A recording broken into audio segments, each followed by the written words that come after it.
안녕하세요. 배신의 장미입니다. 오늘의 사연 시작하겠습니다. 40살 중반의 직장인이자 아내인 사람입니다. 아이는 없는 상태고 2년 전에 결국 제 집 마련해서 이제야 좀 한시름 놓고 살고 있는 사람이죠.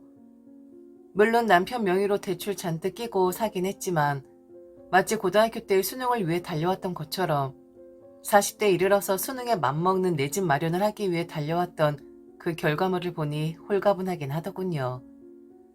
어떤 분이 그러시더군요. 40대는 아무리 열심히 달리고 이것저것 많이 해 놓아도 결과물이 보이지 않는 법이라고요.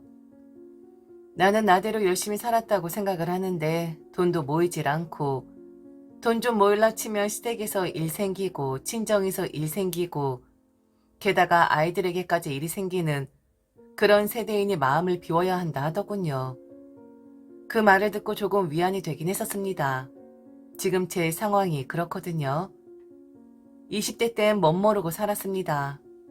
40대에 들어선 40대엔 뭔가 다 이루고 있겠지라고 생각을 하고 살았던 것 같아요.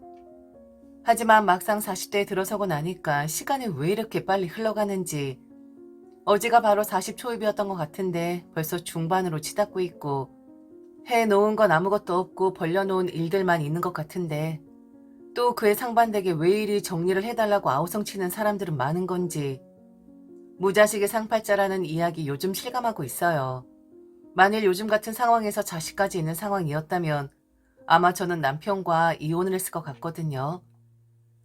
그나마 자기 자리 잘 잡아주고 다른 식구들 신경 쓰는 것보단 우리 부부의 삶을 최우선으로 생각해주는 남편이라서 다행이란 생각이 듭니다. 만일 남편까지 그들에게 휘말려서 그들의 편을 든다면 인생 송두리째 낭비를 했다 생각이 들 테니까요. 시어머니는 당신의 자식에게 전화를 하는 것보다 제게 자주 전화를 하시는 분입니다. 항상 같은 이야기시죠. 이래서 힘들다, 저래서 힘들다, 여기저기 아프다, 죽는 소리 하시고 시아버지 돌아가신 지 올해로 3년째인데 여전히 너무 그립다고 하시면서 언제 한번 같이 가지 않겠냐고 제게 푸념을 하시죠.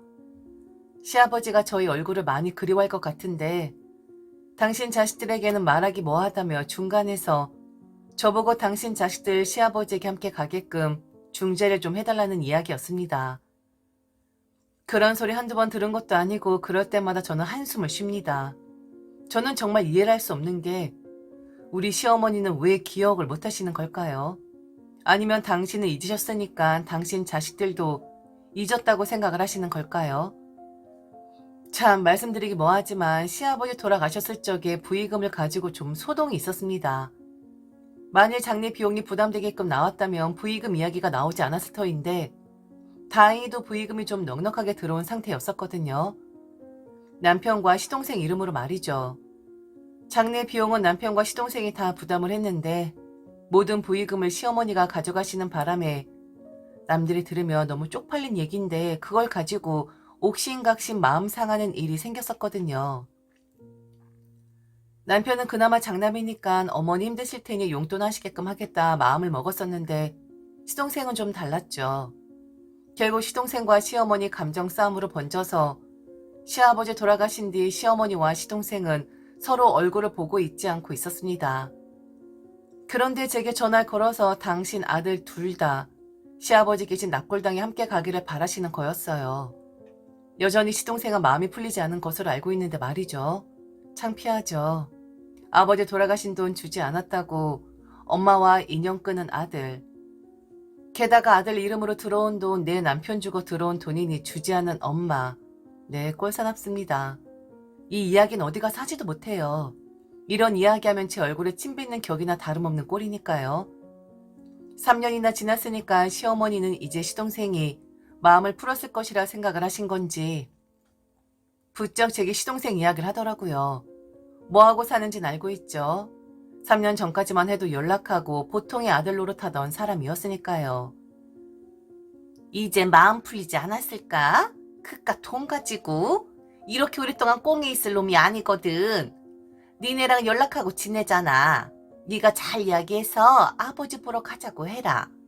아니 3년 동안 한 번도 다 같이 모여서 본 적 없잖아. 난 이제 다 풀렸으니까 걱정 말고. 아유, 네 시아버지가 간밤에 꿈에 나왔는데 자식들 보고 싶다고 막 울더라. 3년 만에 처음이었어, 그런 꿈은. 네가 잘 얘기해서 이번 주엔 다 같이 아버지 뵈러 가자고 해라. 어?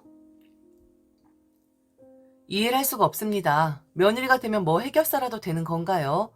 어머니 자식이고 어머니와 문제에 있어서 토라진 시동생인데 제가 뭐라고 그걸 중재를 하고 게다가 시아버지 납골당에 다 모이게끔 한단 말입니까?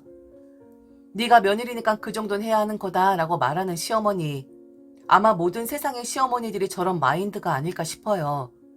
아들들에겐 한마디 하지도 못하면서 며느리 잡고 죽는 소리 하고 싫은 소리 하고 게다가 가끔은 당신 자식들 욕이나 하고 그러면서 똑같은 레퍼토리 나오죠. 나는 너를 며느리로 생각을 하지 않는다. 딸로 생각을 한다. 아들들은 다 소용없어. 엄마가 뭐 이야기만 하면 소리나 지를 줄 알지. 전혀 엄마 말에는 귀 기울이지 않거든. 네가 있어서 내가 얼마나 든든한지 모른다. 나는 너만 의지하고 살고 있어. 네가 며느리니까 잘 좀 말해봐. 중재를 잘 해보라고. 그게 며느리가 할 일이란 말이다. 참 웃긴 말이죠.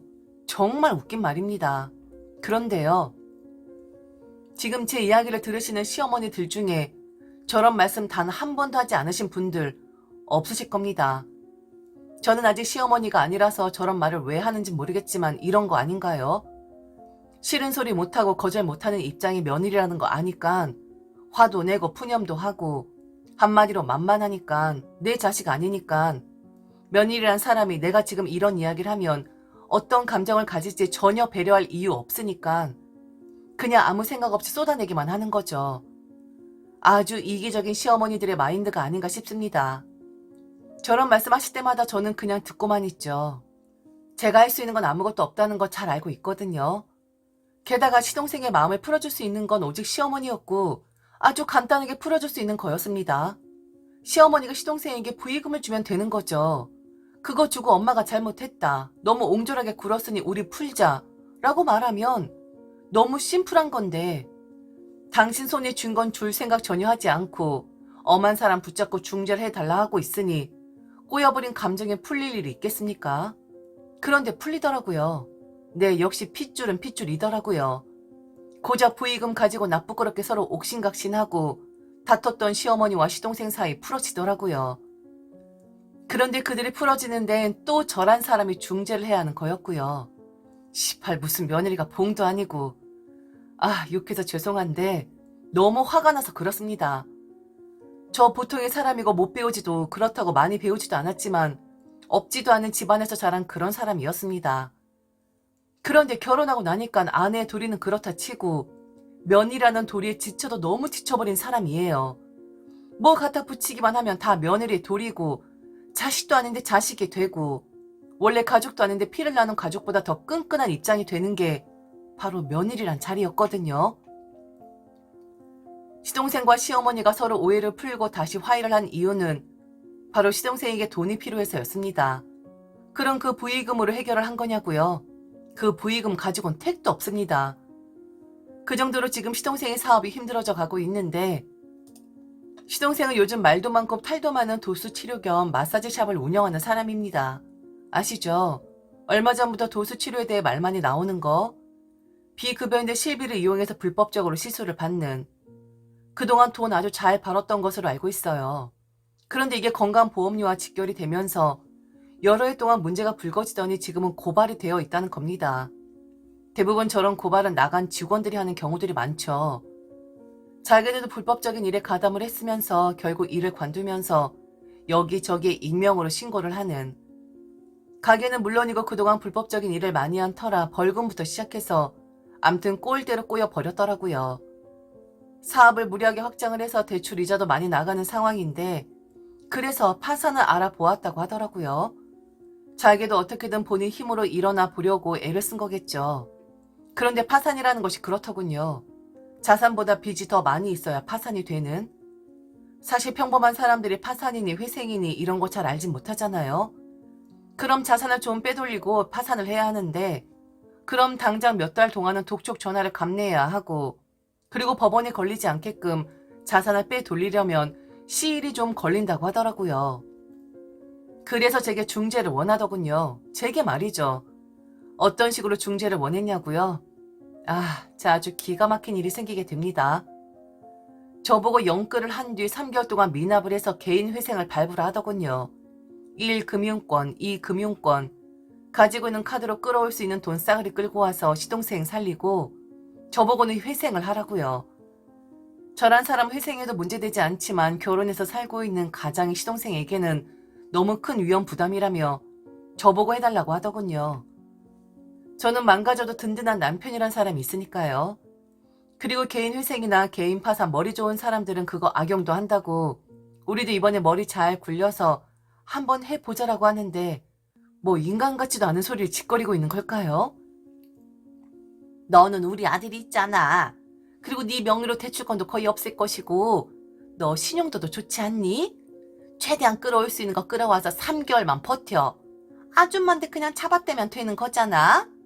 이번 일 잘 넘어가면 둘째 놈이랑 나랑 사이도 완전히 원만해지는 것이고 그리고 너 회생은 일 관두지 않아도 되는 거래. 만일 네가 일 관두고 싶으면 둘째 놈한테 내가 취직 부탁하마. 형수가 지를 위해 그렇게 희생을 하는데 그 정도 못 해주겠냐? 그냥 너 카운터나 보면서 편하게 살아라. 회생하면 돈 다 까지는 거야. 딱 3개월만 모렴치하게 나가면 되는 거라고. 내가 너 어떻게 생각하는지 알잖아. 내가 우리 자식들보다 널 더 의지하는 거 알잖아? 들어줄 거지? 이거 다 너한테 복으로 간다. 네가 이번에만 이렇게 해주면 네 남편도 우리 둘째 놈도 그리고 재수없는 네 동서도 너한테 평생 은혜 입었다고 생각할 거다. 재수없는 그것은 일을 안 해 그런지 대출도 못 받는다고 하더라. 하여튼 도움이 안 돼 도움이. 첫째야 해줄 거지? 네가 이것만 해주면 내가 가지고 있는 거 다 넣어줄게. 정말이야. 우리 이번 주엔 아버지 뵈러 가자. 가서 좋은 마음으로 일 잘 풀리게끔 해달라고 아버지에게 빌자. 알았지? 이게 일반적인 며느리를 대하는 시어머니들의 모습이에요. 자기 아들 살리려고 남의 집안 딸 망쳐버리는. 절대로 아니라고 하지 마세요. 만일 똥물에 들어가야 한다면 시어머니 자식들보단 만만한 며느리 앞세울 양반들이 바로 시어머니들이라는 거 잘 아니까요. 이게 말입니까? 이게 할 소리예요? 저거 해주면 완전 병신이죠. 호구년이죠. 제가 미쳤습니까? 그렇게 아무것도 아니면 어머니 보고 하라 했어요.